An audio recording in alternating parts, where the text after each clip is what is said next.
Welcome to the Saint of the Day podcast, a service of Good Catholic and the Catholic Company. Join us each day as we share the story of a unique saint in 3 minutes or less. Today's saint is Saint Jean-Gabriel Perboyre.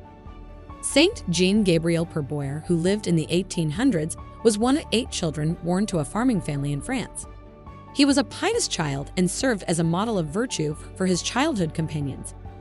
He discerned a call to the priesthood and joined the Vincentians along with a younger brother, with the full support of his parents.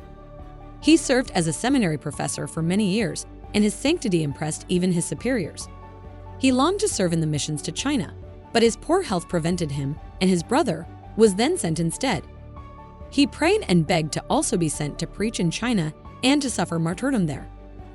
After his brother died on the voyage to China, Jean-Gabriel was allowed to take his place in the mission. He had arrived in China in 1835, and his labors there were met with great success.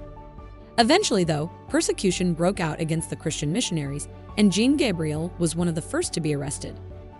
The events leading to his death bear a striking resemblance to the passion and death of Christ.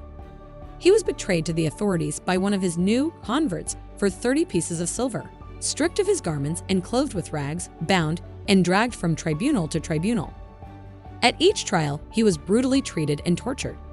He was finally condemned to death along with 7 other criminals on September 11, 1840.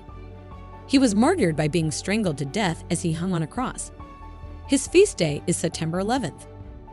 I invite you to say the Rosary today and meditate on the sorrowful mysteries. Offer it up for those who lost their lives in the 9/11 attacks. Saint Jean-Gabriel Perboyre, pray for us. Thank you for tuning in. This is a Good Catholic podcast.